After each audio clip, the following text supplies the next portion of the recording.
Silver, the most undervalued metal in human history. Gold today is without a doubt more rare than silver. But what about tomorrow? On average today, for every 10 ounces of silver pulled out of the ground, only 1 ounce of gold is mined. However, the majority of silver mined is used for consumption, while the majority of gold mined is nearly all added to global inventory. Yet precious metal investors, as small of a group as they are still investing $7 in GLD for every $1 they invest in SLV. Looking at modern history, silver is destined to be more rare and certainly worth more than gold. In 1950, there were 10 billion ounces of above-ground available silver. By 1980, it shrank to 3.5 billion ounces. And in 2010, it is estimated that above-ground available silver supply is between 500 to 700 million ounces. To put this into perspective, total above-ground available gold in 1950 was 1 billion ounces. And today, it's estimated to be around 7 billion ounces.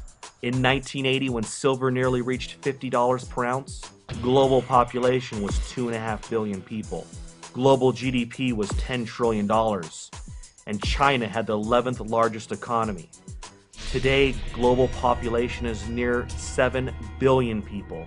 Global GDP, $60 trillion, and China is now the second largest economy. So the population since 1980 is up 176%. Global GDP is up 500%. Above ground available gold is up 600%. Meanwhile, above ground available silver has plummeted at least by 91%, and the price is still down 46% from its 1980 high of $50 per ounce. To say the opportunity in silver is enormous is an understatement. Looking at the historical silver to gold ratio of 15 to 1, silver is highly undervalued today. It now takes 50 ounces of silver to purchase 1 ounce of gold. Even when ignoring the above ground supply deviation, mined metal production should at the very least bring that number to 10 to 1. Using today's prices with gold at $1,400, silver should be worth no less than $140 per ounce. Silver is being consumed more than ever, and it is a fact that there is less above ground available silver than there is gold. Industrial demand for silver is up 18% in just the last year. The need for silver is growing by the day. Silver is being consumed and used for bandages for wound care, batteries, brazing, soldering, Cadillac converters, cell phones, computers, satellites, high-tech weaponry, lasers, digital technology, clothing, electronic circuit boards, ink, solar cells, water purification, wood treatment, antennas, RFID chips, freeway toll transponders, passports, and the list goes on. From 1990 to 2000, nearly 2 billion ounces of above-ground available silver disappeared to consumption. Yet industrial demand for silver was only 35% by the year 2000. Today, it's 54%. And looking at the new uses for silver, the silver production deficit will only widen. China, since 2003, has been growing its solar energy base by almost 100% every year. By 2014, the world will need 130 million ounces of silver just to satisfy 1 year of global solar demand.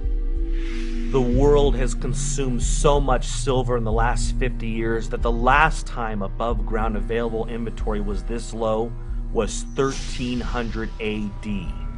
The deficit of silver production has been met mostly from government stockpiles.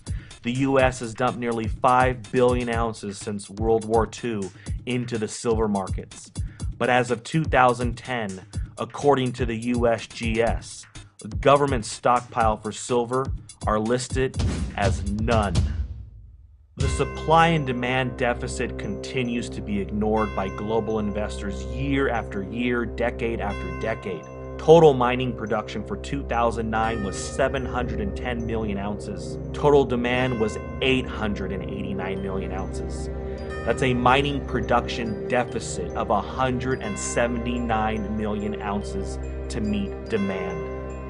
With each day comes a new use for silver, and the supply and demand deficit continues to eat away at the above ground available supply. FutureMoneyTrends.com is projecting that just as palladium was once worth more than platinum, silver will one day be worth more than gold.